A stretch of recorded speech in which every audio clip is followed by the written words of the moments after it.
ನಮಸ್ಕಾರ ಸ್ನೇಹಿತರೆ, Ram sir 360 YouTube ಚಾನಲ್ಗೆ ನಿಮಗೆ ಸ್ವಾಗತ. ನೋಡಿ, ಪ್ರತಿನಿತ್ಯ ಕರೆಂಟ್ ಅಫೇರ್ಸು. ಹಾಗಾದರೆ ಇವತ್ತಿನ ಕರೆಂಟ್ ಅಫೇರ್ಸ್ ಭಾಳ ಇಂಪಾರ್ಟೆಂಟ್ ಐತಿ. ಯಾರು ಮಿಸ್ ಮಾಡ್ಕೋಬೇಡಿ. ಏನು ವಿಡಿಯೋನ ಕೊನೆವರೆಗೂ ನೋಡಿ ಸ್ನೇಹಿತರೆ. ನೋಡಿ, ಒಂದೆರಡು ಕ್ವಶನ್ ನೋಡ್ಬಿಟ್ಟು ಮತ್ತೆ ಹಿಂದಕ್ಕೆ ಹೋಗೋದಲ್ಲ, ಭಾಳ ಇಂಪಾರ್ಟೆಂಟ್ ಇದೆ. ಕೊನೆಯವರೆಗೂ ನೋಡಿ. ಭಾರತ ರಷ್ಯಾದ ರೆಲೋಸ್ ಒಪ್ಪಂದ ಆಗಿರ್ಬೋದು, ಓಕೆ, ಭಾರತೀಯ ರಾಷ್ಟ್ರೀಯ ನಾಗರಿಕ ದಿನ ಆಗಿರ್ಬೋದು, ಲಡಾಖ್ನಲ್ಲಿ ಹೊಸ ಉದ್ಯಾನವನ ಸೃಷ್ಟಿಯಾಗಿರ್ತಕ್ಕಂಥದ್ದು, ಬುಕ್ ಆಫ್ ರೆಕಾರ್ಡ್ಗೆ ಸೇರಿರ್ತಕ್ಕಂಥದ್ದು, ಬಂಗಾರ ಕಪ್ಪೆ, grand master, okay, Hussain Sagar lake ಅಂತಕ್ಕಂಥದ್ದು, ಇವೆಲ್ಲ ಈ ದಿನದ ಕರೆಂಟ್ ಅಫೇರ್ಸು ಭಾಳ ಇಂಪಾರ್ಟೆಂಟ್ ಐತೆ. ನೀಟಾಗಿ ನೋಡ್ಕೊಡ್ರಿ. ಓಕೆ, ಕೊನೆಯವರೆಗೂ ವಿಡಿಯೋ ನೋಡಿರಿ. ಸಮಾಧಾನ ತೊಗೊಂಡು ಕೊನೆಯವರೆಗೂ ವಿಡಿಯೋ ನೋಡಿ. ಹಾಗೆ ವಿಡಿಯೋನ ಲೈಕ್ ಮಾಡೋದನ್ನು ಮರಿಬೇಡ್ರಿ, ಹಾಗೂ ನಿಮ್ಮ ಸ್ನೇಹಿತರಿಗೆ ಶೇರ್ ಮಾಡಿರಿ. ಓಕೆ, ಮೊದಲನೇದಾಗಿ ನೋಡೋಣ. ಇವು ಎಲ್ಲ ಪ್ರಚಲಿತ ಘಟನೆಯಲ್ಲಿ ಇವೆಲ್ಲ ಒಳಗೊಂಡಿರ್ತವೆ. ಯಾರು ಹೊಸದಾಗಿ ವಿಡಿಯೋ ನೋಡ್ತಿದ್ರ ಇವೆಲ್ಲನೂ ಒಳಗೊಂಡಿರ್ತವೆ. ಹಾಗಾದರೆ ಮೊದಲೇ ಕ್ವಶನಿಗೆ ಬರೋಣ. ಓಕೆ, ಪ್ರತಿ ವರ್ಷ ಯಾವ ದಿನಾಂಕದಂದು ರಾಷ್ಟ್ರೀಯ ನಾಗರಿಕ ಸೇವಾ ದಿನವನ್ನಾಗಿ ಆಚರಣೆ ಮಾಡ್ತಾರೆ? ನೋಡ್ರಿ, on which date is a national civil service day celebrated in every year ಅಂತ ಕೇಳಿದಾನೆ. ಏಪ್ರಿಲ್ 15, ಏಪ್ರಿಲ್ 21, ಮೇ 1, ಜನವರಿ 26. ರಾಷ್ಟ್ರೀಯ ಸೇವಾ ದಿನ ನ್ಯೂಸ್ ಪೇಪರ್ಲಿ ಕೊಟ್ಟಿರೋ ಹಾಗೆ ಯಾವ ದಿನಾಂಕದಂದು ಆಚರಣೆ ಮಾಡ್ತಾರೆ ಪ್ರತಿ ವರ್ಷ? ನೋಡ್ರಿ, ಏಪ್ರಿಲ್ 21. ಪ್ರತಿ ವರ್ಷ ಏಪ್ರಿಲ್ 21ರಂದು ನಾವು ರಾಷ್ಟ್ರೀಯ ನಾಗರಿಕ ಸೇವಾ ದಿನವನ್ನು ಆಚರಣೆ ಮಾಡ್ತೀವಿ. ಹಾಗಾದರೆ ರಾಷ್ಟ್ರೀಯ ನಾಗರಿಕ ಸೇವಾ ದಿನದ ಮಹತ್ವವನ್ನು ನೋಡೋಣ. ಹಾಗಾದರೆ ಏನಿದರ ಮಹತ್ವ ನೋಡ್ರಿ, ನೀಟಾಗಿ ಸ್ವಲ್ಪ HD ಇಟ್ಟು ನೋಡ್ರಿ. ದೇಶದ ಅಭಿವೃದ್ಧಿ ಬೆನ್ನೆಲುಬಾಗಿ ನಾಗರಿಕ ಸೇವೆ ಶ್ರಮಿಸುವ ಗೌರವಿಸುವ ಸಲುವಾಗಿ ಏಪ್ರಿಲ್ 21 ದೇಶಾದ್ಯಂತ ರಾಷ್ಟ್ರೀಯ ನಾಗರಿಕ ಸೇವಾ ದಿನವನ್ನಾಗಿ ಆಚರಣೆ ಮಾಡ್ತಕ್ಕಂಥ. ನೋಡ್ರಿ, ನಾನು ಸುಮ್ಮನೆ ಅಲ್ಲಿದು ಕಾಪಿ ಪೇಸ್ಟ್ ಮಾಡಿ ತಂದಿಡಲ್ಲ. ನ್ಯೂಸ್ ಪೇಪರ್ನಾಗೆ ಎಲ್ಲ ಮಾಹಿತಿ ಇರುತ್ತೆ, ನೀಟಾಗಿ ನೋಡ್ಕೊಡ್ರಿ. ಬೇರೆದವ್ರು ಏನು ಮಾಡ್ತಾರೆ, ನ್ಯೂಸ್ ಪೇಪರ್ ತೋರಿಸ್ಬಿಟ್ಟು ಅವ್ರು ಅದನ್ನೇ ಕಾಪಿ ಪೇಸ್ಟ್ ಮಾಡಿ ತಾವೇ ಮಾಡಿರೋ ಹಂಗೆ ಹೇಳ್ತಿರ್ತಾರೆ. ಅವೆಲ್ಲ ತಲೆ ಕೆಡಿಸ್ಬಿಟ್ಟು ನೀಟಾಗಿ ನೋಡ್ರಿ, ಎಲ್ಲ ನ್ಯೂಸ್ ಪೇಪರ್ನೇ ಒಳಗೊಂಡಿರ್ತದೆ. ಇಷ್ಟು ಓದ್ರಿ ಸಾಕು ನೀವು. ನೋಡ್ರಿ, 1947 ಏಪ್ರಿಲ್ 21ರಂದು ಸ್ವತಂತ್ರ ಭಾರತ ಮೊದಲ ಗೃಹ ಸಚಿವ ಸರ್ದಾರ್ ವಲ್ಲಭಾಯಿ ಪಟೇಲ್ ಅವರ ಬಣ್ಣಿಸಿದರು. ನೋಡ್ರಿ, ನಾಗರಿಕ ಸೇವಾ ದಿನ ಭಾರತ ಉಕ್ಕಿನ ಚೌಕಟ್ಟು ಎಂದು ಬಣ್ಣಿಸಿದರು. ಆ ಐತಿಹಾಸಿಕ ದಿನದ ನೆನಪಿಗೋಸ್ಕರ ನೋಡ್ರಿ, ಆ ಐತಿಹಾಸಿಕ ದಿನದ ನೆನಪಿಗೋಸ್ಕರ ಪ್ರತಿ ವರ್ಷ ನಾವು ರಾಷ್ಟ್ರೀಯ ನಾಗರಿಕರ ಸೇವಾ ದಿನವನ್ನಾಗಿ ಆಚರಣೆ ಮಾಡ್ತೀವಿ. ಪ್ರಸಕ್ತ ವರ್ಷದ ಆಚರಣೆ ನೋಡ್ರಿ, 2047ರವರೆಗೆ ಭಾರತ ಸಂಪೂರ್ಣ ಅಭಿವೃದ್ಧಿ ಹೊಂದಿ ರಾಷ್ಟ್ರವನ್ನಾಗಿ ಮಾಡುವ ವಿಕಸಿತ ಭಾರತಕ್ಕೆ ಸಂಕಲ್ಪ ಹೆಚ್ಚು ಒತ್ತು ನೀಡಿರ್ತಕ್ಕಂಥದ್ದು. ಹಾಗಾದರೆ 2026ರ ಧ್ಯೇಯವಾಕ್ಯ ನೋಡ್ರಿ, ಕಟ್ಟ ಕಡೆಗ ವ್ಯಕ್ತಿಗೂ ಅಭಿವೃದ್ಧಿ. ನೋಡ್ರಿ, ಇಂಪಾರ್ಟೆಂಟು. ಈ ಬಾರಿ ಆಚರಣೆಯಲ್ಲಿ ವಿಕಸಿತ್ ಭಾರತ ನಾಗರಿಕ ಕೇಂದ್ರ ಆಡಳಿತ ಮತ್ತು ಕಟ್ಟ ಕಡೆ ವ್ಯಕ್ತಿಗೆ ಅಭಿವೃದ್ಧಿ ಎಂಬ ವಿಷಯದ ಅಡಿಯಲ್ಲಿ ನಡೆಯುತ್ತದೆ. ಸರ್ಕಾರದ ಯೋಜನೆಗಳು ಕೇವಲ ನಗರಗಳಿಗೆ ಸೀಮಿತವಾಗದೆ ಹಳ್ಳಿ ಕಡೆ ವ್ಯಕ್ತಿ ತಲುಪಬೇಕೆಂಬುದು ಧ್ಯೇಯವಾಕ್ಯದ ಪ್ರಮುಖ ಆಶಯವಾಗಿರ್ತಕ್ಕಂಥದ್ದು. ಓಕೆ, ಮಹತ್ವದ ದೂರದೃಷ್ಟಿ ನೋಡ್ರಿ. ದೂರದ ಹಳ್ಳಿಗಳಿಂದ ಮೆಟ್ರೋ ನಗರವರೆಗೂ ಶಾಂತಿ ಮತ್ತು ಸುವ್ಯವಸ್ಥೆ ಕಾಪಾಡುವಲ್ಲಿ ರಾಷ್ಟ್ರೀಯ ಬಿಕ್ಕಟ್ಟು ಸಂದರ್ಭದಲ್ಲಿ ಮುಂಚಿನಲ್ಲಿ ನಿಂತು ಕೆಲಸ ಮಾಡುವ ನಾಗರಿಕ ಸೇವಾ ಅಧಿಕಾರಿಗಳಿಗೆ ಸೇವೆ ಅನನ್ಯವಾದದ್ದು ಅಂತೇಳಿ ಇದು ಮೇನು ದೂರದೃಷ್ಟಿ ಗುರಿಯನ್ನು ಹಾಕೊಂಡಿರ್ತಕ್ಕಂಥದ್ದು. ಜನನ ಸೇವೆ ಜನಾರ್ದನ ಸೇವೆ ರಾಷ್ಟ್ರೀಯ ನಾಗರಿಕ ಸೇವಾ ದಿನವನ್ನು ನಾವು ಆಚರಣೆ ಮಾಡ್ತಕ್ಕಂಥದ್ದು. 2047 ವಿಕಸಿತ ಭಾರತಕ್ಕೆ ಇದು ಹೆಲ್ಪ್ ಆಗಲಿ ಅಂತ ಹೇಳ್ಬಿಟ್ಟು. ಓಕೆ, ನೆಕ್ಸ್ಟ್ ಇಷ್ಟೆಲ್ಲ ನೋಡ್ಕೊಡ್ರಿ, ಭಾಳ ಇಂಪಾರ್ಟೆಂಟ್ ಐತಿ. ಓಕೆ, ನೋಡಿ, ಒಂದು ಸ್ಕ್ರೀನ್ಶಾಟ್ ಹೊಡೆದ್ಬಿಡೋಣ, ಒಂದೇ ನಿಮಿಷ, ಆಮೇಲೆ ನೋಡ್ಕೊಂಡಾತು ಬಿಡಿ. ನೋಡಿ, ನೆಕ್ಸ್ಟ್ ಭಾರತ ಮತ್ತು ರಷ್ಯಾ ನಡುವೆ ಏರ್ಪಟ್ಟ ರೆಲೋಸ್ ಒಪ್ಪಂದದ ಪ್ರಮುಖ ಉದ್ದೇಶವೇನು? ನೋಡ್ರಿ, ಈ ಒಪ್ಪಂದ ಇತ್ತೀಚೆಗೆ ಭಾಳ ಹವಾ ಮಾಡ್ತಿದೆ. ಏನು ಹವಾ ಮಾಡ್ತಿದೆ ನೋಡ್ರಿ? ಒಪ್ಪಂದದ ಮುಖ್ಯ ಉದ್ದೇಶ ಏನಂದ್ರೆ ಕೃಷಿ ರಫ್ತು ಹೆಚ್ಚಿಸೋದು, ಪರಸ್ಪರ ನೆಲದಲ್ಲಿ ಸೈನಿಕರ ನಿಯೋಜನೆ ಮತ್ತು ಲಾಜಿಸ್ಟಿಕ್ ಸಹಕಾರ, ಬಾಹ್ಯಾಕಾಶ ಸಂಶೋಧನೆ. ಆಪ್ಷನ್ ಡಿ ಸಾಂಸ್ಕೃತಿಕ ವಿನಿಮಯ. ನೋಡ್ರಿ, ಸರಿಯಾದ ಉತ್ತರ ಬಂದ್ಬಿಟ್ಟು ನಿಮಗೆ ನೋಡ್ರಿ, ರೋಲೋಸ್ ಒಪ್ಪಂದ ಇಂಪಾರ್ಟೆಂಟ್. ಯಾರು ಸೆಂಟ್ರಲ್ ಗೌರ್ಮೆಂಟ್ ಓದ್ತಾರೆ, ಸ್ಟೇಟ್ ಗೌರ್ಮೆಂಟಲ್ಲೂ ಕೇಳ್ತಾರೆ, ಪಕ್ಕ ಇದು UPSC ಕ್ವಶನ್ ಈ ಸರಿ. ನೋಡ್ರಿ, ಪರಸ್ಪರ ನೆಲದಲ್ಲಿ ಸೈನಿಕರ ನಿಯೋಜನೆ ಮತ್ತು ಲಾಜಿಸ್ಟಿಕ್ ಸಹಕಾರ ನೀಡ್ತಕ್ಕಂಥದ್ದು. ಇಲ್ಲಿವರೆಗೂ ನಮ್ಮ ಭಾರತ ಯಾವುದೇ ಅನ್ಯ ದೇಶದ ಸೈನಿಕರನ್ನ ಭಾರತದಲ್ಲಿ ನಿಯೋಜಿಸಲು ಒಪ್ಪಿಗೆ ನೀಡಿಲ್ಲ. ಬಟ್ ಈ ಸರಿ ರಷ್ಯಾಕ್ಕೆ ರೋಲೋಸ್ ಒಪ್ಪಂದದ ಮೂಲಕ ನಮ್ಮ ಸೈನಿಕರು ರಷ್ಯಾದಲ್ಲಿ ಹೋಗಿರ್ಬೋದು, ರಷ್ಯಾ ಸೈನಿಕರು ನಮ್ಮದಲ್ಲಿ 5 ವರ್ಷಗಳ ಕಾಲ ಈ ಒಪ್ಪಂದ ಇರ್ತೈತಿ. 5 ವರ್ಷಗಳ ಕಾಲ. ಓಕೆ, ಏನಿದು ರೋಲೋಸ್ ಒಪ್ಪಂದ ಆಗಾರ ನೋಡೋದನ್ನ ಬನ್ನಿ. ರೋಲೋಸ್ ಒಪ್ಪಂದ ಭಾರತ ಮತ್ತು ರಷ್ಯಾ 3,000 ಸೈನಿಕರು ನಿಯೋಜಿಸುವ ಅನುಮತಿ ಇರ್ತಕ್ಕಂಥದ್ದು. ಜಾಗತಿಕ ರಾಜಕೀಯ ಚಿತ್ರಣ ಬದಲಾಗುತ್ತಿರುವ ಬೆನ್ನಲ್ಲೇ ಭಾರತ ಮತ್ತು ರಷ್ಯಾ ನಡುವೆ ರಕ್ಷಣಾ ಸಂಬಂಧದಲ್ಲಿ ಹೊಸ ಹೆಜ್ಜೆ ಮೂಡಿದೆ. 2025ರ ಮಾಡಿಕೊಳ್ಳಲಾದ ಐತಿಹಾಸಿಕ ರೋಲೋಸ್ ಒಪ್ಪಂದದ ಅನ್ವಯ ಉಭಯ ದೇಶಗಳು ಪರಸ್ಪರ ನೆಲದಲ್ಲಿ 3,000 ಸೈನಿಕರನ್ನು ನಿಯೋಜಿಸಲು ಅಧಿಕೃತವಾಗಿ ಸಮ್ಮತಿ ನೀಡುತ್ತಕ್ಕಂಥದ್ದು. ರಷ್ಯಾದ ಸಂಪತ್ತು ಡೂಮೋ ಈ ಒಪ್ಪಂದಕ್ಕೆ ಇತ್ತೀಚೆಗೆ ಅನುಮೋದನೆ ನೀಡಿದ್ದು, ಎರಡು ರಾಷ್ಟ್ರಗಳ ನಡುವೆ ಸೈನಿಕ ಸಹಕಾರ ಬಲಸ್ತಕ್ಕಂಥದ್ದು. ಓಕೆ, ಭಾರತ ಮತ್ತು ರಷ್ಯಾಗಳ ಇದರ ಜೊತೆಗೆ ಲಾಜಿಸ್ಟಿಕ್ ವಿನಿಮಯ, ನಮ್ಮ ಗೂಡ್ಸ್ಗಳ ಲಾಜಿಸ್ಟಿಕ್ ವಿನಿಮಯ ಒಪ್ಪಂದ ಪ್ರಕಾರ ಭಾರತ 5 ಯುದ್ಧ ನೌಕೆಗಳು ಮತ್ತು 10 ಯುದ್ಧ ವಿಮಾನಗಳು 3,000 ಸೈನಿಕರನ್ನು ರಷ್ಯಾದಲ್ಲಿ ಮೊಕ್ಕಾಂನಲ್ಲಿ ಇಡಬಹುದು. ನೋಡ್ರಿ, ಮೊಕ್ಕಾಂ ಅಂತ ಪ್ರದೇಶದಲ್ಲಿ ಅಲ್ಲಿ ಹೂಡಬಹುದು. ಇದೇ ರೀತಿ ರಷ್ಯಾ ಕೂಡ ಭಾರತ ನೆಲದಲ್ಲಿ ತನ್ನ ಸೈನಿಕ ಸಾಮರ್ಥ್ಯವನ್ನು ನಿಯೋಜಿಸಲು ಅವಕಾಶವಿದೆ. ಆರಂಭಿಕ 5 ವರ್ಷ ಕಾಲ ಇದು ಜಾರಿಯಲ್ಲಿರ್ತಕ್ಕಂಥದ್ದು. ಓಕೆ, ಒಪ್ಪಂದವು ಕೇವಲ ಸೈನಿಕರ ನಿಯೋಜನೆ ಅಲ್ಲ, ಸಮುದ್ರದಲ್ಲಿ ಕಾರ್ಯಾಚರಣೆ ನಡೆಸುವ ಯುದ್ಧ ನೌಕೆಗೆ ಅಗತ್ಯವಿರುವ ಇಂಧನ, ಆಹಾರ, ನೀರು, ತಾಂತ್ರಿಕ ಸೇವೆಗಳ ಪರಸ್ಪರ ಬಂದರುಗಳಲ್ಲಿ ಪಡೆದುಕೊಳ್ಳುವ ನೆರವು ಆಗ್ತಕ್ಕಂಥದ್ದು. ರೋಲೋಸ್ ಒಪ್ಪಂದದ ಬಗ್ಗೆ ನೋಡ್ಕೊಡ್ರಿ. ಓಕೆ, ಬೇಕಾದ್ರೆ ಸ್ಕ್ರೀನ್ಶಾಟ್ ತಗೊಳ್ರಿ. ಓಕೆ, ನೆಕ್ಸ್ಟ್ ದೇಶದ ಮೊದಲ ನೋಡ್ರಿ ಪೆಟ್ರೋಗ್ಲಿಫ್ಸ್ ಸಂರಕ್ಷಣಾ ಉದ್ಯಾನವನ. ಪಿಕ್ಸ್ ಕ್ವಶನ್ ನೋಡ್ರಿ, ಇದು ನಾನು ಹೇಳಿಲ್ಲ ಅಂದ್ರಿ, ಬೇಕಾದ್ರೆ ಪಿಕ್ಸ್ ಕ್ವಶನ್ ಏನಂತಂದ್ರೆ, where has the country first petroglyph conservation park been established ಅಂತ ಕೇರ್. ನೋಡ್ರಿ, ಪೆಟ್ರೋಗ್ಲಿಫ್ ಸಂರಕ್ಷಣಾ ತಾಣ ಇಲ್ಲಿ ಕಾಣ್ತಿದೆಯಲ್ಲ ನಿಮಗೆ, ಎಲ್ಲಿ ಅಂತ ಬಂದರೆ ಲಡಾಖ್ ಒಳಗಡೆ. ನೋಡಿ, ಎಲ್ಲಿ? ಲಡಾಖ್ ಒಳಗಡೆ. ನೋಡ್ರಿ, ಇದ್ರ ಮಾಹಿತಿ ಹಾಗಾದ್ರೆ ನೋಡ್ರಿ, ಲಡಾಖ್ನ ಶಿಲಾಕಲೆಗೆ ನವಜೀವನ. ಭಾರತದ ಮೊದಲ ಪೆಟ್ರೋಗ್ಲಿಫ್ ಸಂರಕ್ಷಣಾ ಉದ್ಯಾನವನ. ನೋಡ್ರಿ, ಪೆಟ್ರೋಗ್ಲಿಫ್ ಅಂದ್ರ ಈ ಬಂಡೆಗಳ ಮೇಲೆ, ನೋಡ್ರಿ, ಈ ಬಂಡೆಗಳ ಮೇಲೆ ಚಿತ್ರ ಇರ್ತಕ್ಕಂಥದ್ದು. ಇವೇನು ಅಲ್ಲಿ ಆಡ್ತಕ್ಕಂಥ ಮೊದಲಿನ ಪರಂಪರೆ ತೋರಿಸ್ತಕ್ಕಂಥದ್ದು, ಬೇಟೆ ಆಡುವುದನ್ನು ತೋರಿಸ್ತಕ್ಕಂಥದ್ದು. ನೋಡ್ರಿ, ಲಡಾಖ್ ಎಂದರೆ ನಮಗೆ ಮೊದಲು ನೆನಪಾಗುವುದು ಹಿಮಾಚ್ಛಾದಿತ ಪರ್ವತ, ನೀಲಿ ಸರೋವರ. ಆದರೆ ಈ ಸುಂದರ ಭೂದೃಶ್ಯಗಳ ನಡುವೆ ಸಾವಿರಾರು ವರ್ಷಗಳ ಹಿಂದಿನ ಮಾನವ ಜೀವನದ ಕುರುಹುಗಳು ಕಲ್ಲು ಮೇಲೆ ಹಚ್ಚಾಗಿರ್ತಕ್ಕಂಥದ್ದು. ಅದ್ಭುತ ಶಿಲಾಕೆತ್ತನ ಸಂರಕ್ಷಿಸಲು ಲಡಾಖ್ ಆಡಳಿತವು ಲೇ ಜಿಲ್ಲೆಯ ನೋಡ್ರಿ ಕಲ್ತಸೆ ಎಂಬಲ್ಲಿ ದೇಶದ ಮೊದಲ ಪೆಟ್ರೋಗ್ಲಿಫ್ ಸಂರಕ್ಷಣಾ ಉದ್ಯಾನವನ್ನು ನಿರ್ಮಿಸಲಾಗುತ್ತಿದೆ. ನೆನಪಿಟ್ಕೋರಿ, ಕಲ್ತಸೆ. ಓಕೆ, ನೆಕ್ಸ್ಟ್ ನೋಡಿ, ಏನಿದು ಪೆಟ್ರೋಗ್ಲಿಫ್ ಎಂದರೆ ನೋಡ್ರಿ, ಪೆಟ್ರೋಗ್ಲಿಫ್ ಎಂದರೆ ಕಲ್ಲುಗಳು ಮೇಲೆ ಕೆತ್ತಲಾದ ಚಿತ್ರಗಳು, ಚಿಹ್ನೆಗಳು. ಇವುಗಳ ನವಶಿಲಾಯುಗ ಮತ್ತು ಕಂಚಿನ ಯುಗದ ಮಾನವನ ಕಲ್ಲಿನ ಆಯುಧಗಳಿಂದ ಕೆತ್ತಿರಬಹುದೆಂದು ಲಡಾಖ್ನಲ್ಲಿರುವ 2,000ರಿಂದ 5,000 ವರ್ಷಗಳ ಹಳೆಯದು ಎಂದು ಅಂದಾಜಿಸಲಾಗಿದೆ. ಇವುಗಳಲ್ಲಿ ಬೇಟೆಯಾಡುವ ದೃಶ್ಯ, ಕಾಡು ಪ್ರಾಣಿಗಳು, ಉದಾಹರಣೆ ಹಿಮ, ಚಿರತೆ, ಐಬೆಕ್ಸ್ ಮತ್ತು ಕೆಲವು ಸಂಕೇತಗಳನ್ನು ನಾವು ಕಾಣಬಹುದು. ಇವುಗಳ ಅಂದಿನ ಕಾಲದ ಮನುಷ್ಯರ ಸಂಸ್ಕೃತಿ ಓಕೆ ಮತ್ತು ಅವರ ಪ್ರಕೃತಿಯ ಹೊಂದಿದ ಸಂಬಂಧಗಳನ್ನು ಪೀಳಿಗೆಯಿಂದ ಪೀಳಿಗೆ ಕೊಡ್ತಕ್ಕಂಥ ಕೆಲಸ ಮಾಡ್ತವೆ. ಈ ಯೋಜನೆ ಆಧುನಿಕ ಜಗತ್ತನ್ನು ಮರೆತು ಹೋಗಿರುವುದರಿಂದ ಇಲ್ಲಿ ಸಿಕ್ಕಿರುವ ಜಾಗತಿಕ ಸಾಂಸ್ಕೃತಿಕ ಪ್ರವಾಸೋದ್ಯಮ ಭೂಪಟದಲ್ಲಿ ಮತ್ತಷ್ಟು ಗಟ್ಟಿಯಾಗಿ ಗುರುತಿಸಿಕೊಳ್ಳಲು ಭಾರತಕ್ಕೆ ಹೆಲ್ಪ್ ಆಗ್ತಕ್ಕಂಥದ್ದು. ನೋಡ್ಕೊಡ್ರಿ, ಪೆಟ್ರೋಗನ್ ಉದ್ಯಾನವನ ಎಲ್ಲಿ ನಡೆಯುತ್ತದೆ? ಲಡಾಖ್ನ ಒಳಗಡೆ. Okay, S. ನೆಕ್ಸ್ಟು ಮತ್ತೆ ಇದೇ ನ್ಯೂಸ್ ಪೇಪರಲ್ಲಿ ಬಂದಿತ್ತು, 2 ಹಾಕಿದೆ ನಿಮಗೆ. ಇನ್ನೊಂದು, ಇದನ್ನ ಉದ್ಯಾನವನ ಸಂರಕ್ಷಣೆ ಮಾಡಲಿಕ್ಕೆ 2 ಕಡೆಗೆ ಒಪ್ಪಂದ ನಡೆದಿರ್ತಕ್ಕಂಥದ್ದು. ಏನದು ನೋಡ್ರಿ, SI ಮತ್ತು ಲಡಾಖ್ನ ನಡುವೆ ಒಪ್ಪಂದ. ಪಾರಂಪರಿಕ ಆಸ್ತಿಗಳನ್ನು ಜಂಟಿಯಾಗಿ ಸಂರಕ್ಷಿಸಲು ಪುರಾತತ್ವ ಇಲಾಖೆ, ಭಾರತೀಯ ಪುರಾತತ್ವ ಸಂರಕ್ಷಣಾ ಇಲಾಖೆ SI ನಡುವೆ ತಿಳುವಳಿಕೆಯ ಒಪ್ಪಂದ MOU ಸಹಿ ಹಾಕಲಾಗಿರ್ತಕ್ಕಂಥದ್ದು. ಈ ಉಪಕ್ರಮ ವೈಜ್ಞಾನಿಕ ಸಂರಕ್ಷಣೆ ಮತ್ತು ದೀರ್ಘಕಾಲಿಕ ರಕ್ಷಣೆಯನ್ನು ಖಚಿತಪಡಿಸಲು ಗುರಿಯನ್ನು ಇದು ಹೊಂದಿರತಕ್ಕಂಥದ್ದು. ಇವನ್ನೆರಡು ಇಂಪಾರ್ಟೆಂಟ್, ಅದಕ್ಕೋಸ್ಕರ 2 ನ್ಯೂಸ್ ಪೇಪರ್ಲಿ ಬಂದಿತ್ತು, 2 ನ್ಯೂಸ್ ಪೇಪರ್ಲಿ ಹಾಕಿದ್ದೀನಿ. ಇಂಪಾರ್ಟೆಂಟು, ಸ್ವಲ್ಪ ನೋಡ್ಕೊಡ್ರಿ, ಇದನ್ನು ಮಿಸ್ ಮಾಡಬೇಡ್ರಿ. ಓಕೆ, ನೆಕ್ಸ್ಟ್ ಕ್ವಶನ್ ಬರೋಣ. ಭಾರತದ 95ನೇ ಚೆಸ್ ಗ್ರ್ಯಾಂಡ್ ಮಾಸ್ಟರ್ ಆಗಿ ಹೊರಹೊಮ್ಮಿದವರು ಯಾರು? ಇತ್ತೀಚೆಗೆ 2026ನೇ 94ನೇ ಗ್ರ್ಯಾಂಡ್ ಮಾಸ್ಟರ್ ಯಾರಂತ ಹೇಳಿದ್ದೆ ನಾನು? 94ನೇ ಗ್ರ್ಯಾಂಡ್ ಮಾಸ್ಟರ್ ಅಂತ ಹೇಳಿದ್ದೆ. ನೋಡ್ರಿ, ವಿಶ್ವನಾಥಾನಂದ್, ಪ್ರಜ್ಞಾನಂದ, ಅರಣ್ಯಕ ಘೋಷ್, ಡಿ ಗುಕೇಶ್. ಯಾರಂತಂದರೆ 95ನೇ ಗ್ರ್ಯಾಂಡ್ ಮಾಸ್ಟರ್ ಯಾರಾಗಿದ್ದಾರೆ? ಅರಣ್ಯಕ ಘೋಷ್. ಮೊದಲನೇ ಗ್ರ್ಯಾಂಡ್ ಮಾಸ್ಟರ್ ಗೊತ್ತು ನಿಮಗೆ, ವಿಶ್ವಾನಂದ ಅವರು ನಿಮಗೆ ಗೊತ್ತು. ವಿಶ್ವಾನಂದ ಎಲ್ಲರಿಗೂ ಗೊತ್ತು. ಓಕೆ ನೋಡ್ರಿ, ಮಾಹಿತಿ ಇರ್ತಕ್ಕಂಥದ್ದು.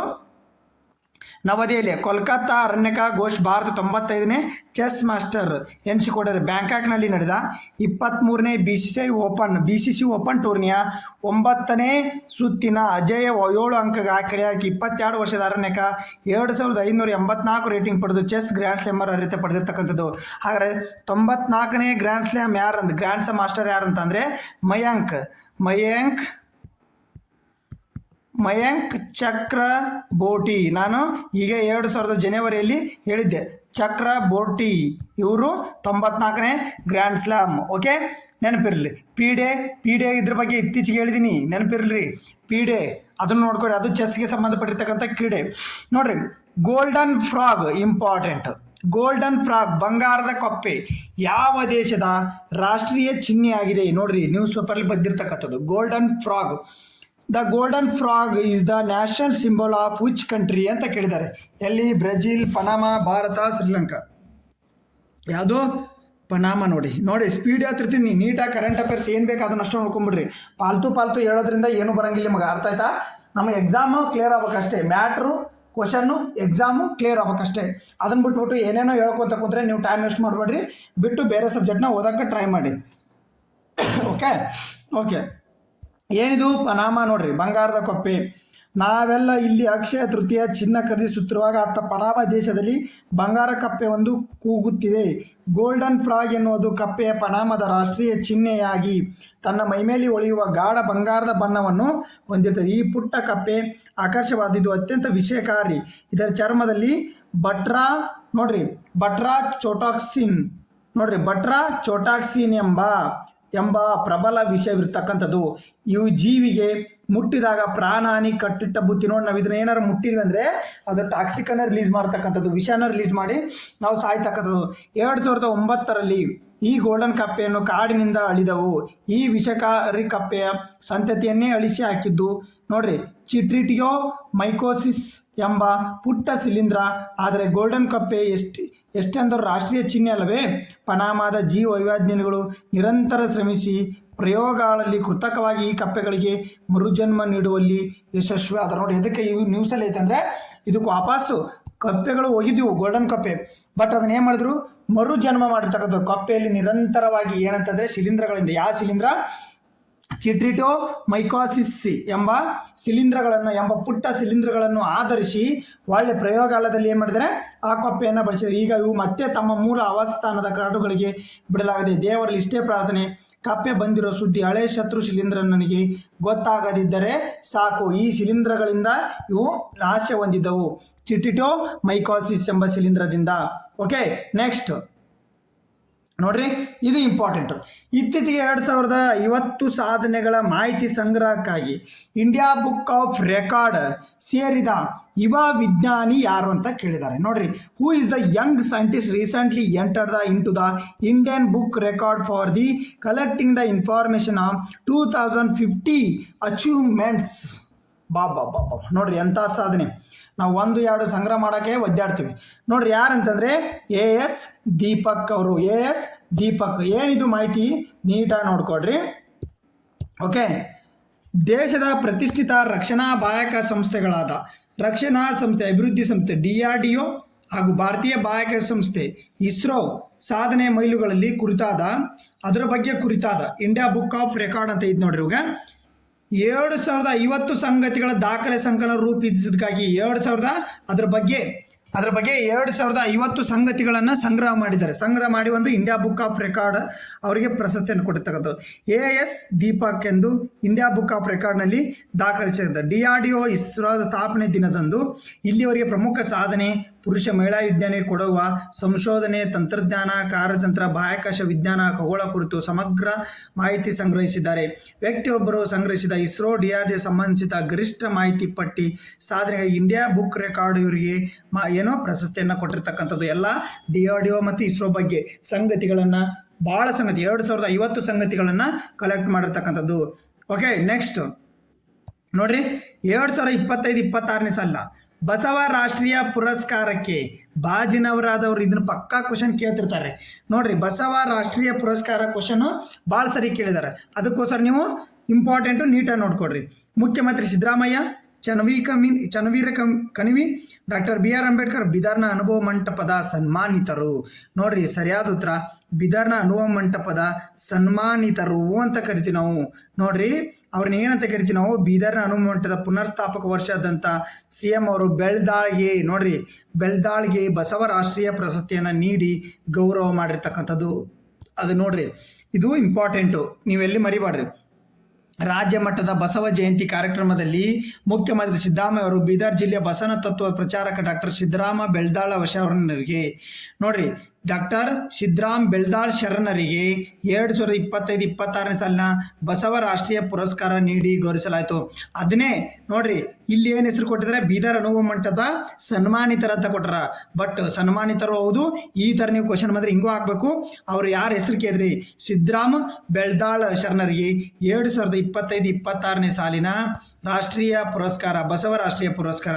ಬಳಿಕ ಮಾತನಾಡಿದ ಇವತ್ತಿನ ಸ್ವಾರ್ಥಕ ವೈಮನಸ್ಸು, ಮೇಲು ಕೀಳು, ಅಸೂಯೆ, ಯುದ್ಧ ಮನಸ್ಥಿತಿಯಿಂದ ಕೂಡಿ ಜಗತ್ತಿನ ಸರ್ವರು ಸಮಾನರಾಗಿ ಕಾಣುವ ಹಾಗೂ ಇಡೀ ವಿಶ್ವವೇ ಒಂದು ಎಂದು ಹೇಳುವ ಬಸವನ ತತ್ವ ಅಗತ್ಯ ಎಂದು ಹೇಳಿರ್ತಕ್ಕಂಥದ್ದು.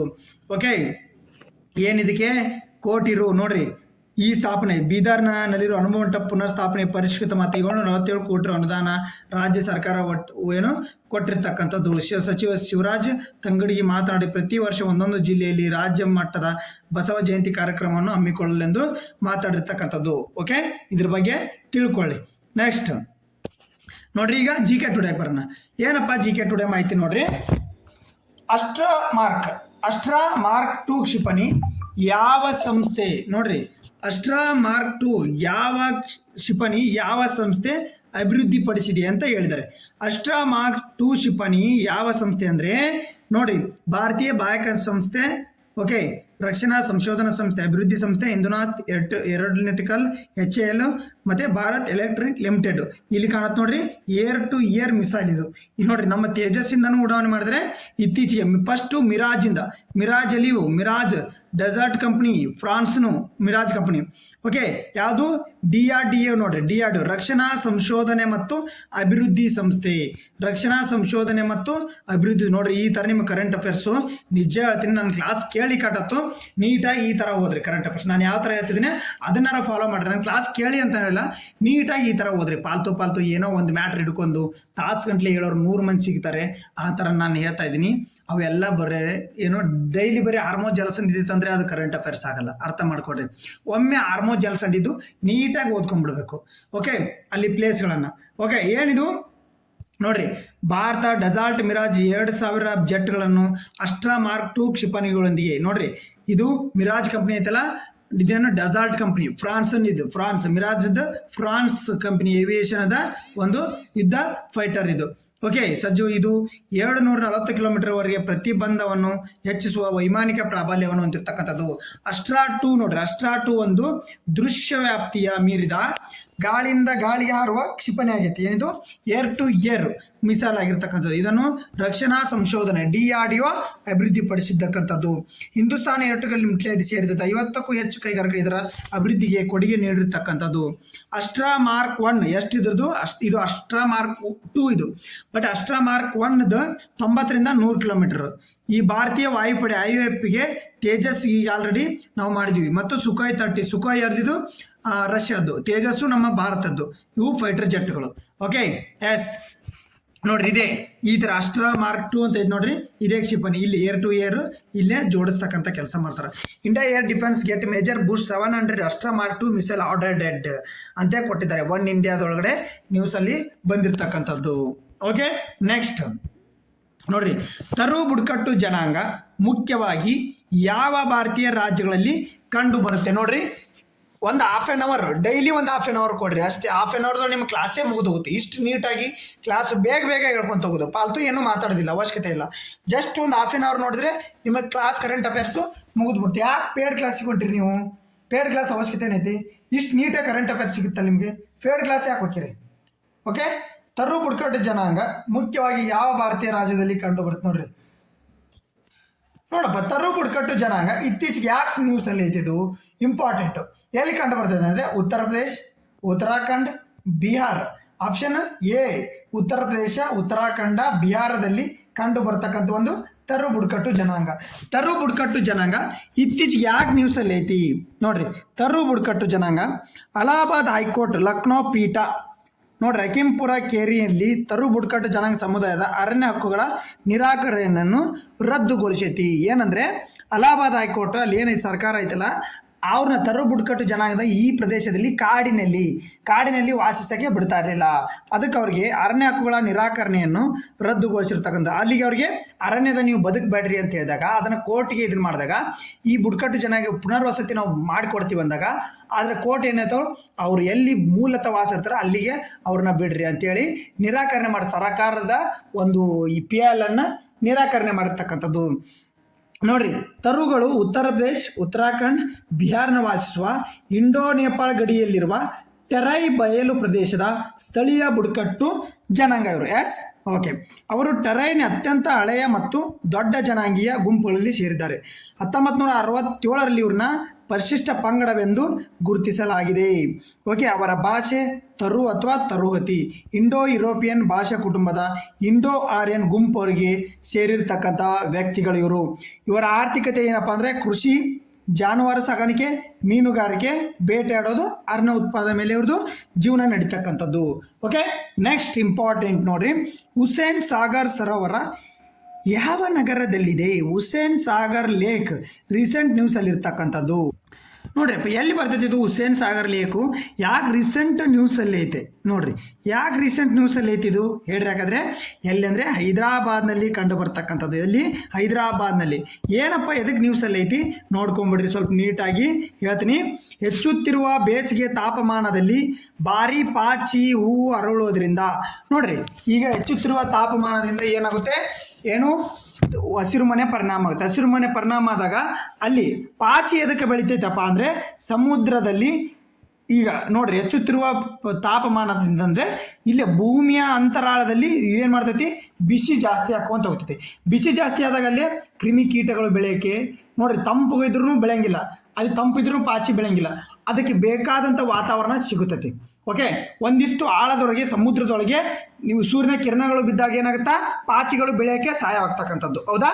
ಅವಾಗ ಪಾಚಿಗಳು ಬೆಳೆದು ಏನಂತವು ಇಡೀ ಆ ಲೇಕ್ ತುಂಬಾ ಬರೀ ಪಾಚಿನ ತುಂಬಿಕೊಳ್ಳೋದು. ಯಾಕಂದರೆ ಅದಕ್ಕೆ ವಲ್ರೇಬಲ್ ಸಿಗಾಕತ್ತೈತಿ, ಅದಕ್ಕೆ ಬೇಕಾದಂಥ ವಾತಾವರಣ ಸಿಗಾಕತ್ತೈತಿ. ಬೇಕಾದಂಥ ವಾತಾವರಣ ಸಿಗೋಣ ಅಲ್ಲೇನು ಬರೀ ಪಾಚಿ ಅರಳುವುದು. ಹುಸೇನ್ ಸಾಗರ ಸರೋವರ ತೀವ್ರ ದುರ್ವಾಸನೆಗೆ ಅದೇನಾಗ್ತದೆ, ಪಾಚಿ ಅಂದ್ರೆ ಏನು ನಾನು ಹೇಳಿದೆ ನಿಮಗೆ, ಏನು ತುಂಡರಿವಿಕೆ ಮೂಲಕ ತನ್ನ ಸಂತತಿಯನ್ನು ಬೇಗ ಮಾಡ್ತಕ್ಕಂಥದ್ದು, ಬೇಗ ಒಯ್ತಕ್ಕಂಥದ್ದು. ಆಲ್ಗೇಜ್ ಅಂತ ಕರಿತೀವಿ ನಾವು, ಆಲ್ಗೇಜ್ ಅಂತ ಕರಿತೀವಲ್ಲ ಪಾಚಿ. ಓಕೆ, ಎಕ್ಸಾಂಪಲ್ ಸ್ಪೈರೋಗೈರಾ ಅಂತ ಕೇಳಿದ್ದೀನಿ ನಾನು. ಸ್ಪೈರೋಗೈರಾ ಪಾಚಿನ ನಾವು ಸ್ಪೈರೋಗೈರಾ ಅಂತ ಕರಿತೀವಿ. ಅವೇನು ತುಂಡರಿವಿಕೆ ಮೂಲಕ, ಫ್ರಾಗ್ಮೆಂಟೇಷನ್ ಮೂಲಕ ಅತಿಯಾದ ಏನು ಸಂತಾನೋತ್ಪತ್ತಿ ಕ್ರಿಯೆ ಮಾಡ್ತಾವೆ. ಅವಕ್ಕೋಸ್ಕರ ಓಕೆ ಅಲ್ಲಿ ಅವ್ರಿಗೆ ಬೇಕಾದಂಥ ವಾತಾವರಣ ಸಿಗ್ತಾ ಇದೆ. ಓಕೆ, ಸಾರಜನಕ, ರಂಜಕದಂಥ ಹೆಚ್ಚು ಪೋಷಕಾಂಶ ನೀರನ್ನು ಪ್ರವೇಶಿಸುವ ನ್ಯೂಟ್ರಿಫಿಕೇಶನ್ನಿಂದ ಪಾಚಿ ಹೂವು ಉಂಟಾಗುತ್ತದೆ. ಹುಸೇನ್ ಸಾಗರ ಸರೋವರ ಹೈದರಾಬಾದ್ನಲ್ಲಿದ್ದ ಒಂದು ಕೃತಕ ಸರೋವರ ಆಗಿದ್ದು, ಇದು ಕ್ರಿಸ್ತಶಕ 1562ರಲ್ಲಿ ಇಬ್ರಾಹಿಂ ಕುಲಿ ಕುತಬ್ ಶಾ ನೇತೃತ್ವದಲ್ಲಿ ನಿರ್ಮಿಸಿದ್ದು ಮಾನವ ನಿರ್ಮಿತ ಒಂದು ಲೇಕ್ ಆಗಿರ್ತಕ್ಕಂಥ. ಯಾರ ಕಾಲದಲ್ಲಿ? 1862ರ ಇಬ್ರಾಹಿಂ ಕುಲಿ ಕುತಬ್ ಶಾ ನೇತೃತ್ವದಲ್ಲಿ ಇದನ್ನು ನಾವೇನು ಮಾಡ್ತಕ್ಕಂಥದ್ದು ನಿರ್ಮಾಣ ಮಾಡಿದ್ದಾರೆ. ಓಕೆ, ಇದು ಮುಸಿ ನದಿಯ ಉಪನದಿಯಲ್ಲಿದೆ. ಯಾವ ನದಿ? ಮುಸಿ ನದಿಯ ಉಪನದಿಯಲ್ಲಿರ್ತಕ್ಕಂಥದ್ದು ಮತ್ತು ಏಷ್ಯಾದ ಅತಿ ದೊಡ್ಡ ಮಾನವ ನಿರ್ಮಿತ ಸರೋವರಗಳಲ್ಲಿ ಒಂದು. ನೋಡ್ರಿ, ಭಾರತದ ಅತಿ ದೊಡ್ಡ ಕೃತಕವಾಗಿ ನಿರ್ಮಿಸ್ತಕ್ಕಂಥ ಸರೋವರ ಅದು ಉಲ್ಲಾರ್ ಸರೋವರ. ಓಕೆ, ಉಲ್ಲಾರ್ ಸರೋವರ. ಕರೆಕ್ಟ್, ನಿಮಗೆ ಗೊತ್ತೇ. ಇದು ಜೀಲಂ ನದಿಗೆ ನೀರನ್ನು ಪಡೆಯತಕ್ಕಂಥದ್ದು. ಇದು ಜಮ್ಮು ಕಾಶ್ಮೀರದ ಬಂಡೀಪುರ ಜಿಲ್ಲೆಯಲ್ಲಿರ್ತಕ್ಕಂಥ ಒಂದು ಉಲ್ಲಾರ್ ಸರೋವರ, ಜಮ್ಮು ಕಾಶ್ಮೀರದಲ್ಲಿ ಬರುತ್ತೆ. ಓಕೆ, ಭಾರತ ಅತಿ ದೊಡ್ಡವಾದ ಕೃತಕವಾಗಿ ಏನು ಸಾಲ್ಟ್ ಲೇಕ್, ಸಾಂಬಾರ್ ಲೇಕ್ ಅಂತ ಯಾವ್ದು ಕರಿತೀವಿ ನಾವು, ಸಾಂಬಾರ್ ಸಾಲ್ಟ್ ಲೇಕ್ ಅಂತ ಯಾವ್ದು ಕರಿತೀವಿ? ಚಿಲ್ಕಾ ಸರೋವರ. ಎಲ್ಲಿ? ಚಿಲ್ಕಾ ಸರೋವರ ಎಲ್ಲಿ? ಒಡಿಸ್ಸಾದಾಗ ಕರಿತೀವಿ. ಇದು ಭಾರತದ ಒಟ್ಟಾರೆ ಅತಿ ದೊಡ್ಡ ಉಪ್ಪು ನೀರಿನ ಸರೋವರ ಆಗಿರ್ತಕ್ಕಂಥದ್ದು ಚಿಲ್ಕಾ ಸರೋವರ. ಸಾಂಬಾರ್ ಸರೋವರ ಇದು ಭೂಮಿಯ ಒಳಭಾಗದಲ್ಲಿರುವ ಕಾರದ ಸರೋವರ, ಸಾಂಬಾರ್ ಸರೋವರ ಅಂತ ಕರಿತೀವಲ್ಲ ನಾವು, ಸಾಂಬಾರ್ ಸರೋವರ. ಇದು ನೋಡ್ರಿ ಅತಿ ದೊಡ್ಡ ಒಳ ಉಪ್ಪು ಸರೋವರ ಅಂತ ಕರಿತೀವಿ, ಸಾಂಬಾರ್ ಸರೋವರ. ಇದು ಭಾರತ ಅತಿ ದೊಡ್ಡ ಭೂಬಂಧಿತ ಸರೋವರ. ದೇಶದ ಬಹುತೇಕ ಉಪ್ಪು ಉತ್ಪಾದನೆ ಮಾಡತಕ್ಕಂಥದ್ದು ಸಾಂಬಾರ್ ಸರೋವರ. ಇದು ಎಲ್ಲಿರ್ತಕ್ಕಂಥದ್ದು? ರಾಜಸ್ಥಾನದ ಜೈಪುರ ಬಳಿ ಇರ್ತಕ್ಕಂಥದ್ದು. ಇರ್ತಕ್ಕಂಥದ್ದು ನೋಡ್ರಿ. ಈ ಸರೋವರಕ್ಕೆ ಬರ್ರಿ, ಯಾವುದು? ಈಗ ಹುಸೇನ್ ಸಾಗರ್ ಸರೋವರ ಟ್ಯಾಂಕ್ ಬಂಡ್ ಎಂದು ಕರೆಯುತ್ತಾರೆ. ಇದನ್ನು ಏನು ಕರೀತಾರೆ? ಟ್ಯಾಂಕ್ ಬಂಡ್ ಎಂದು. ಮತ್ತು ಹೈದರಾಬಾದ್ ಸಿಕಂದರಾಬಾದನ್ನು ಸಂಪರ್ಕ ಮಾಡತಕ್ಕಂಥ ಒಂದು ಹುಸೇನ್ ಸಾಗರಗಳ ಬಗ್ಗೆ ನೋಡ್ಕೊಡ್ರಿ, ಜಿಯೋಗ್ರಫಿ ಬಗ್ಗೆ. ಓಕೆ, ನೆಕ್ಸ್ಟು ಚಂಚು ಬುಡಕಟ್ಟು ಜನಾಂಗವು ಪ್ರಾಥಮಿಕವಾಗಿ ಯಾವ ಅರಣ್ಯ ಪ್ರದೇಶದಲ್ಲಿ ಕಂಡು ಬರುತ್ತದೆ? The Chenchu tribes is primarily found in which forest region ಅಂತ ಕೇಳಿದ್ದಾರೆ. ನೋಡ್ರಿ ಭಾಳ ಇಂಪಾರ್ಟೆಂಟ್, ಇದನ್ನು ಕೇಳಿದ್ದಾರೆ. ಏನಪ್ಪ ಇದು ನೋಡ್ರಿ, ಈಗ ಮಾಹಿತಿ ನೋಡ್ತಾ ಹೋದ್ರೆ ಅಮ್ರಾಬಾದ್ ಹುಲಿ ಮೀಸಲು ಪ್ರದೇಶ ಚೆಂಚು ಬುಡಕಟ್ಟು ಜನಾಂಗದವರನ್ನು ಅರಣ್ಯ ಆಧಾರಿತ ಜೀವನೋಪಾಯದ ಕಾಳಜಿಯನ್ನು ಉಲ್ಲೇಖಿಸುವ ಸ್ಥಳಾಂತರವನ್ನು ವಿರೋಧಿಸತಕ್ಕಂಥದ್ದು. ಚೆಂಚುಗಳು ಏನಪ್ಪ ಅಂತಂದರೆ ವಿಶೇಷವಾಗಿ ದುರ್ಬಲ ಬುಡಕಟ್ಟು ಗುಂಪಾಗಿದ್ದು ಮುಖ್ಯವಾಗಿ ಎಲ್ಲಿ ಕಂಡು ಬರ್ತಾರೆ ಇವರು? ಆಂಧ್ರ ಪ್ರದೇಶ, ತೆಲಂಗಾಣ, ನಲ್ಲಮಲೈ ಕಾಡುಗಳಲ್ಲಿ ವಾಸಿಸ್ತಕ್ಕಂಥ ಚಂಚು ಬುಡಕಟ್ಟು ಜನಾಂಗ. ನೋಡ್ರಿ, ತೆರು ಬುಡಕಟ್ಟು ಜನಾಂಗ ಉತ್ತರಾಖಂಡ, ಉತ್ತರ ಪ್ರದೇಶ, ಬಿಹಾರ. ಬಟ್ ಅಮ್ರಾಬಾದ್ನಲ್ಲಿ ಹುಲಿ ಮೀಸಲು ಪ್ರದೇಶದಲ್ಲಿ ಚಂಚು ಬುಡಕಟ್ಟು ಜನಾಂಗ ಎಲ್ಲಿ? ಆಂಧ್ರ ಪ್ರದೇಶ, ತೆಲಂಗಾಣ, ನಲ್ಲಮಲೈ ಕಾಡುಗಳಲ್ಲಿ. ಅವರನ್ನು ಫೋಟೋ ಅಸ್ಟ್ರಲಾಯ್ಡ್ಸ್ ಗುಂಪಿನ ಅಡಿಯಲ್ಲಿ ವರ್ಗೀಕರಿಸಲಾಗಿರ್ತಕ್ಕಂಥದ್ದು. ಮತ್ತು ಕರ್ನಾಟಕ, ಒಡಿಶಾದಲ್ಲಿಯೂ ವಾಸಿಸ್ತಕ್ಕಂಥವ್ರು ಇವರು ಸ್ವಲ್ಪ ಮಟ್ಟಿಗೆ. ಪೆಂಟಾ ಎಂದು ಕರೆಯಲ್ಪಡುವ ವಸಾಹತುಗಳ ರಕ್ತ ಸಂಬಂಧದ ಆಧಾರದ ಮೇಲೆ ಚದುರಿದ ಗುಡಿಸಲುಗಳನ್ನು ಒಳಗೊಂಡಿರುತ್ತವೆ. ಪೆದ್ದು ಮನಿಷ್ ಗ್ರಾಮದ ಮುಖ್ಯಸ್ಥರಾಗಿ ಕಾರ್ಯನಿರ್ವಹಿಸ್ತಾರೆ. ನೋಡ್ರಿ, ಪೆದ್ದು ಮನುಷ್ಯ ಗ್ರಾಮದ ಮುಖ್ಯಸ್ಥರಾಗಿ ಕೆಲಸ ನಿರ್ವಹಿಸ್ತಾರೆ. ಸಮಾಜದ ತುಲನಾತ್ಮಕ ಸಮಾನ ಲಿಂಗ ಪಾತ್ರಗಳ ಮತ್ತು ಪ್ರೌಢಾವಸ್ಥೆ ಮದುವೆಯನ್ನು ಹೊಂದಿರುವ ಸಣ್ಣ ಕುಟುಂಬಗಳನ್ನು ಇದು ಆಧರಿಸಿದೆ. ನಮ್ದು ಯಾವ ರೀತಿ ಪ್ರೌಢಾವಸ್ಥೆ ಬಂದು ಮದುವೆ ಮಾಡ್ತಾರಲ್ಲ ಅದೇ ರೀತಿ ಅವರು. ಓಕೆ, ನೋಡ್ರಿ, ಪೆದ್ದ ಮನುಷ್ಯ ಗ್ರಾಮದ ಮುಖ್ಯಸ್ಥ ಆಗಿರ್ತಕ್ಕಂಥದ್ದು. ಓಕೆ, ನೆಕ್ಸ್ಟ್ ಕ್ವಶನ್ ನೋಡ್ರಿ, PIB ಕ್ವಶನ್ ಬರ್ರಿ. ಭಾರತದ ರಾಷ್ಟ್ರೀಯ ಕ್ವಾಂಟಮ್ ಮಿಷನ್ಗೆ ನೋಡ್ರಿ important press bureau information. Bharat ರಾಷ್ಟ್ರೀಯ ಕ್ವಾಂಟಮ್ ಮಿಷನ್ಗೆ ಸಂಬಂಧಿಸಿದ ಈ ಕೆಳಗಿನ ಯಾವ ಹೇಳಿಕೆ ಸರಿಯಾಗಿದೆ? ಇದು ಭೂ ವಿಜ್ಞಾನ ಸಚಿವಾಲಯ ಜಾರಿಗೆ ತರತಕ್ಕಂಥದ್ದು. ಕ್ವಾಂಟಮ್ ಕಂಪ್ಯೂಟರ್ಗೆ ಅಭಿವೃದ್ಧಿಪಡಿಸುವ ವಿಶ್ವದ 6ನೇ ರಾಷ್ಟ್ರವಾಗಿ ಭಾರತವಾಗಿರ್ತಕ್ಕಂಥದ್ದು. ಇದರ ಅವಧಿ 2031 ಇದೆ. ಮೇಲಿನ ಎಲ್ಲವೂ ನೋಡ್ರಿ ಸ್ನೇಹಿತರೆ, ಸರಿಯಾದ ಉತ್ತರ ಬಂದ್ಬಿಟ್ರೆ ಇದು ಅವಧಿ 2023ರಿಂದ 31ರವರೆಗೆ. ಬಟ್ 6ನೇ ರಾಷ್ಟ್ರ ಅಂತೈತಲ್ಲ, 6ನೇ ರಾಷ್ಟ್ರ ಅಲ್ಲ, 7ನೇ ರಾಷ್ಟ್ರವಾಗಿ ಅಭಿವೃದ್ಧಿಪಡಿಸ್ತಕ್ಕಂಥದ್ದು. ನಾವು ಇದನ್ನ ವಿಸ್ತರಣೆ ಅಂದರೆ 2023ರಿಂದ 30. ಏನಿದು ನೋಡ್ಕೊಡ್ರಿ, ನೀಟಾಗಿ ಹೇಳ್ತೀನಿ ನೋಡ್ರಿ.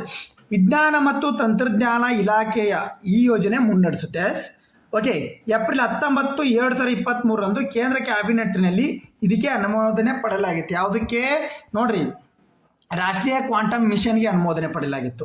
ಓಕೆ, ಭಾರತ ಕ್ವಾಂಟಮ್ ಸಂಶೋಧನೆಯಲ್ಲಿ ತೊಡಗಿರುವ 7ನೇ ರಾಷ್ಟ್ರ ನಮ್ಮದು, ಪ್ರಮುಖ ರಾಷ್ಟ್ರ. ಹಾಗಾದರೆ America, Austria, Finland, France, Canada, China. ಈಗ ಆಲ್ರೆಡಿ ನಂತರ ಮೀಸಲಾದ ಕ್ವಾಂಟಮ್ ಮಿಷನ್ ಹೊಂದಿರುವ 7ನೇ ದೇಶ ಭಾರತ. ಓಕೆ, 7ನೇ ದೇಶ ಆಗಿ ಭಾರತವನ್ನು ಮಾಡಿತ್ತು. ಇತ್ತೀಚಿನ ವರದಿ ಪ್ರಕಾರ ಈ ಮಿಷನ್ ಅಡಿಯಲ್ಲಿ ಮೊದಲ ಹಂತದ 50 ಕ್ಯೂಬಿಟ್ ಕ್ವಾಂಟಮ್ ಕಂಪ್ಯೂಟರ್ ಅಭಿವೃದ್ಧಿ ಪ್ರಗತಿಯಲ್ಲಿದೆ ಎಂದು PIB ಪ್ರೆಸ್ ಬ್ಯೂರೋ ಇನ್ಫಾರ್ಮೇಷನ್ ವರದಿ ಮಾಡಿರ್ತಕ್ಕಂಥದ್ದು. ಓಕೆ, ಅದಕ್ಕೋಸ್ಕರ ಇಂಪಾರ್ಟೆಂಟು ನೋಡ್ಕೊಡ್ರಿ. ಕ್ವಾಂಟಮ್ ಮಿಷನ್, ರಾಷ್ಟ್ರೀಯ ಕ್ವಾಂಟಮ್ ಮಿಷನ್. ಈಗ ಬರ್ರಿ ಇಂಪಾರ್ಟೆಂಟು. ಹಾಗಾದರೆ 2026ನೇ ಸಾಲಿನ G20 ಶೃಂಗಸಭೆಯ ಆತಿಥ್ಯ ವಹಿಸಿದವರು ದೇಶ ಯಾವುದು ಅಂತ ಕೇಳಿದಾನೆ. ನೋಡ್ರಿ, ನಾವು ಯಾವಾಗ ವಹಿಸಿದ್ವಿ ಹೇಳ್ರಿ. ನೋಡ್ರಿ, ಹಾಗಾದರೆ ಯಾರಪ್ಪ ಅಂದರೆ ದಕ್ಷಿಣ ಆಫ್ರಿಕಾ, ಬ್ರೆಜಿಲ್ಲು, ಸೌದಿ ಅರೇಬಿಯಾ. ಯಾವುದು? ಅಮೇರಿಕಾ ಸಂಯುಕ್ತ ಸಂಸ್ಥಾನ. G20 ಇದು 2026ರ ಆತಿಥ್ಯ ವಹಿಸಿರ್ತಕ್ಕಂಥದ್ದು. ನೋಡ್ರಿ, ಇಲ್ಲೆಲ್ಲ ಮಾಹಿತಿ ಇರ್ತಕ್ಕಂಥದ್ದು, ನೀಟಾಗಿ ನೋಡ್ಕೊಡ್ರಿ, ಒಂದು ಮಿಸ್ ಮಾಡಬೇಡ್ರಿ, ನೀಟಾಗಿ ನೋಡ್ಕೊಡ್ರಿ. 2024ರಲ್ಲಿ ಯಾರು? ಬ್ರೆಜಿಲು. 2025ರಲ್ಲಿ ಯಾರು? ದಕ್ಷಿಣ ಆಫ್ರಿಕಾ ಅಧ್ಯಕ್ಷತೆ. 2026 G20 ಅಧ್ಯಕ್ಷತೆಯನ್ನು ವಹಿಸಿಕೊಂಡವ್ರು ಯಾರಾಗಾದ್ರೆ? ಅಮೇರಿಕಾ. ಇವೆ. ಓಕೆ, ಭಾರತ ಯಾವಾಗ ಡಿಜಿಟಲ್ ಪಬ್ಲಿಕ್ ಇನ್ಫ್ರಾಸ್ಟ್ರಕ್ಚರ್ ಮಾದರಿಯನ್ನು ಜಗತ್ತಿಗೆ ಪ್ರಸ್ತುತಪಡಿಸುತ್ತಿದೆ? 2026ರಲ್ಲಿ. ಓಕೆ, ವಸುದೈವಿಕ ಕುಟುಂಬ ಅಂತೇಳಿ ನಾವು 2023ರಲ್ಲಿ ವಸುದೈವಿಕ ಕುಟುಂಬ ಅಂತೇಳಿ ನಾವು G20 ಸಭೆಯನ್ನು ಭಾರತದಲ್ಲಿ ಹಮ್ಮಿಕೊಂಡಿದ್ವಿ. ಓಕೆ, ನೋಡ್ರಿ, 1999ರ ಏಷ್ಯಾ ಆರ್ಥಿಕ ಬಿಕ್ಕಟ್ಟಿನ ನಂತರ ಜಾಗತಿಕ ಆರ್ಥಿಕ ಸ್ಥಿರತೆಯನ್ನು ಚರ್ಚಿಸಲು ಹಣಕಾಸು ಸಚಿವರು ಮತ್ತು ಕೇಂದ್ರ ಬ್ಯಾಂಕ್ಗಳ ಗವರ್ನರ್ಗಳು ವೇದಿಕೆಯಾದ ಇದನ್ನು ಸ್ಥಾಪಿಸಲಾಯಿತು. G20ಯ ಪ್ರಮುಖ ಯಾವುದಕ್ಕೆ ಸ್ಥಾಪನೆ ಆಯ್ತು ಅಂತಂದರೆ ಹಣಕಾಸು ಸಚಿವರು ಮತ್ತು ಕೇಂದ್ರ ಬ್ಯಾಂಕ್ ಗವರ್ನರ್ ವೇದಿಕೆಯನ್ನಾಗಿ ಇದನ್ನು ಸ್ಥಾಪನೆ ಮಾಡಿತ್ತು ಫಸ್ಟು. ಆಮೇಲೆ ಫಸ್ಟ್ ಏನಿದಪ್ಪ, ಸ್ಥಾಪನೆ ರಾಷ್ಟ್ರಗಳು ಎಷ್ಟಿದು? 19 ಸ್ಥಾಪನೆ ರಾಷ್ಟ್ರಗಳು. G20 ಅಲ್ಲ, G19. ನೋಡ್ರಿ ನೆಕ್ಸ್ಟ್ ಈಗ 20ನೇ ರಾಷ್ಟ್ರವಾಗಿ ಯಾವ ಸೇರ್ಕೊಂತೆ ಯುರೋಪಿಯನ್ ಯೂನಿಯನ್. ಟೋಟಲ್ ಆಗಿ 20ನೇದು G20 ಒಳಗಡೆ 20ನೇದು ಯಾವುದು ಯುರೋಪಿಯನ್ ಯೂನಿಯನ್. ಹಾಗಾದ್ರೆ 21 ಈ ಪ್ರಮುಖ ದೇಶ ರಾಷ್ಟ್ರಗಳು ಯಾವಂದ್ರೆ 21 G20 ಅಲ್ಲ G21. 2025ರಲ್ಲಿ ಯಾವ ಸೇರ್ಕೋತು ಆಫ್ರಿಕನ್ ಯೂನಿಯನ್ ಸೇರಿ ಒಟ್ಟು 20 ಸದಸ್ಯ ರಾಷ್ಟ್ರ ವೇದಿಕೆಯಾಗಿ ನಂತರ ಆಫ್ರಿಕನ್ ಯೂನಿಯನ್ ಸೇರ್ಪಡೆ ಆಗಿರ್ತಕ್ಕಂಥದ್ದು. ಈಗ ಹೊಸದಾಗಿ ಆಫ್ರಿಕನ್ ಯೂನಿಯನ್ EU 20 EU ಸೇರಿತ್ತು, 21ನೇದಾಗಿ ಆಫ್ರಿಕಾ ಯೂನಿಯನ್. ನೋಡಿ G20 ಸದಸ್ಯ ರಾಷ್ಟ್ರ ವಿಶ್ವದ GDP ಎಷ್ಟು ಪರ್ಸೆಂಟೇಜ್ ಐತಿ 85%ಗಿಂತ ಹೆಚ್ಚಿರ್ತಕ್ಕಂಥದ್ದು. ಓಕೆ, ಜಾಗತಿಕ ವ್ಯಾಪಾರ ಎಷ್ಟು ಟೋಟಲಿ 75%. ಈ G20 ಕೇಳ್ತಾನೆ, ಬ್ರಿಕ್ಸ್ನು ಕೇಳ್ತಾನೆ, ಸಾರ್ಕ್ನು ಕೇಳ್ತಾನೆ, ಓದ್ಕೊಡಿ. ಹೆಚ್ಚು ಮತ್ತು ವಿಶ್ವ ಜನಸಂಖ್ಯೆ ಸುಮಾರು 3/2 ಅಂದರೆ 66% ಈ G20 ಒಕ್ಕೂಟ ಹೊಂದ್ಕೋದು. ಆಗ G20 ದೇಶಗಳು ಯಾವ ನೋಡ್ರಿ, ಆ ಟ್ರಿಕ್ ನೋಡ್ರಿ ನೆನಪಿಡ್ತಕ್ಕಂಥದ್ದು. G20 ಪ್ಲಸ್ 15 ದೇಶಗಳು, ಆಫ್ರಿಕನ್ ಯೂನಿಯನ್ ಮತ್ತು ಯುರೋಪಿಯನ್ ಯೂನಿಯನ್ ಸೇರಿ 21 ಇದಾವೆ ಟೋಟಲ್. ಓಕೆ, ಯಾವ ಅರ್ಜೆಂಟೈನಾ, ಆಸ್ಟ್ರೇಲಿಯಾ, ಬ್ರೆಜಿಲ್, ಕೆನಡಾ, ಚೀನಾ, France, Germany, Bharat, Indonesia, Italy, Japan, Mexico, Russia. Okay ನೋಡ್ರಿ, ಸೌದಿ ಅರೇಬಿಯಾ, ದಕ್ಷಿಣ ಆಫ್ರಿಕಾ, ದಕ್ಷಿಣ Korea, Turkey, United Kingdom, United States, European union, African union 2023ರಿಂದ ಕಾಯಂ ಸದಸ್ಯತ್ವವನ್ನು ಪಡೆದುಕೊಂಡಿತ್ತು. ಅಂದರೆ ಟೋಟಲ್ ಎಷ್ಟು 21. ಸ್ಥಿರ ಆಹ್ವಾನಿತ ನೋಡ್ರಿ, ಸ್ಥಿರ ಆಹ್ವಾನಿತ ಅಂದರೆ ಯಾವಾಗ ಪರ್ಮನೆಂಟ್ ಗೆಸ್ಟ್ ಸ್ಪೇನು ನೋಡ್ರಿ ಇದ್ರೊಳಗಿಲ್ಲ. ಸ್ಪೇನ್ ಬಟ್ ಅಂದರೆ ವೀಕ್ಷಕ ರಾಷ್ಟ್ರವಾಗಿ, ಯಾವಾಗಾದ್ರೂ ವೀಕ್ಷಕ ರಾಷ್ಟ್ರವಾಗಿ G20ಯಲ್ಲಿ ಸ್ಪೇನ್ ಇರ್ತೈತಿ. ಯಾವುದೇ ರಾಷ್ಟ್ರದೊಳಗಡೆ ವೀಕ್ಷಕ ರಾಷ್ಟ್ರವಾಗಿ ಸ್ಪೇನ್ ಇರ್ತಕ್ಕಂಥದ್ದು. ಹಾಗಾದ್ರೆ ಇದನ್ನ ಹೆಂಗೆ ನೆನಪಿಟ್ಕೋಬೇಕಪ್ಪ ಅಂದರೆ ಗುರೂಜಿ ಸೆ ಅಬ್ ಬಾರೋ. ನೋಡ್ರಿ, ಗುರೂಜಿ ಸೆ ಅಬ್ ಬಾರೋ FCIನಲ್ಲಿ ಕೆಲಸ ಮಾಡುತ್ತಿದ್ದಾರೆ. ಅಂದರೆ ನೋಡ್ರಿ, G ಅಂದರೆ ಇವನ್ನೆಲ್ಲ ನೋಡ್ಕೊತ ಬರ್ರಿ, GURUGI ಸಬ್ಸೆ, ಇದಕ್ಕೆಲ್ಲಾನು ಒಂದೊಂದು ಅಕ್ಷರ ಜೋಡಿಸ್ಕೊಂಬರ್ರಿ. 21 ಕಂಟ್ರಿದು ನಿಮಗೆ ಹೆಸರು ಸಿಗ್ತದೆ. ಮತ್ತೆ ಅದನ್ನ ಹೇಳೋಕ್ಕಲ್ಲ, ಟ್ರಿಕ್ ಹೇಳಿದ್ದೀನಿ ನಿಮ್ಗೆ. ಗುರೀಸೆ ಇಲ್ಲಿ ಇಂಗ್ಲೀಷ್ನಾಗ ಏನೇನು ಕೊಟ್ಟೈತಲ್ಲ, ಇಂಗ್ಲೀಷ್ನಂದು ಒಂದೊಂದು ಜೋಡಿಸ್ಕೊಂಬರ್ರಿ, ಎಲ್ಲ ನಿಮ್ಗೆ ಟ್ರಿಕ್ ಸಿಗ್ತಕ್ಕಂಥದ್ದು. ಓಕೆ, ಗುರೂಜಿಸೆ ಅಬ್ ಬಾರೋ FCI ಇವನ್ನಷ್ಟು ನೋಡ್ಕೊಡ್ರಿ, ನಿಮಗೆ ಒಂದು ಟ್ರಿಕ್ ಸಿಗ್ತೈತಿ. ನೆನಪಿಡಕ್ಕೆ ಒಂದು ಟ್ರಿಕ್ ಏನಿ, ಕ್ವಶನ್ನು ಕೇಳ್ತಾನ G20 ರಾಷ್ಟ್ರಗಳಲ್ಲಿ ಇದರಲ್ಲಿ ಯಾವುದು ಒಳಗೊಂಡಿಲ್ಲ ಅಂತ ಕೇಳ್ತಾನೆ. ಓಕೆ, ನೆಕ್ಸ್ಟ್ ಹಾಗಾದ್ರೆ ಏನು ಏಪ್ರಿಲ್ 20ರ ಕರೆಂಟ್ ಅಫೇರ್ಸ್ ಯಾರು ನೋಡಿದ್ರಿ ಅದನ್ನು ನೋಡ್ಬಿಟ್ಟು ಇದಕ್ಕೆ ಕಮೆಂಟ್ ಮೂಲಕ ಕಮೆಂಟ್ ಮಾಡಿ. ಓಕೆ ಕಮೆಂಟ್ ಮಾಡ್ರಿ, ಮರಿಬೇಡ್ರಿ ಕಮೆಂಟ್ ಮಾಡೋದನ್ನ. ಭುವನೇಶ್ವರ 61ನೇ ಆವೃತ್ತಿಯ ಫೆಮಿನಾ ಮಿಸ್ ಇಂಡಿಯಾ 2026 ಕಿರೀಟವನ್ನು ಮುಡಿಗೇರಿಸಿಕೊಂಡವ್ರು ಯಾರು, ಯಾವ ರಾಜ್ಯದಿಂದ ಇವರು ಭಾಗವಹಿಸಿದ್ರು, ಯಾವ ರಾಜ್ಯದ ಪರವಾಗಿ ಭಾಗವಹಿಸಿದ್ರು ಅದನ್ನು ಕಮೆಂಟ್ ಮೂಲಕ ತಿಳಿಸ್ಬೇಕಾಗಿ ವಿನಂತಿ. ಓಕೆ, ವಿಡಿಯೋನ ಲೈಕ್ ಮಾಡಿ ಹಾಗೂ ನಿಮ್ಮ ಸ್ನೇಹಿತರಿಗೂ ಶೇರ್ ಮಾಡಿರಿ. ಏನಾದ್ರು ನಿಮ್ಮ ಅನಿಸಿಕೆಗಳಿದ್ರೂ ಹೇಳ್ರಿ. ಓಕೆ, ಧನ್ಯವಾದಗಳು, ನಮಸ್ಕಾರ.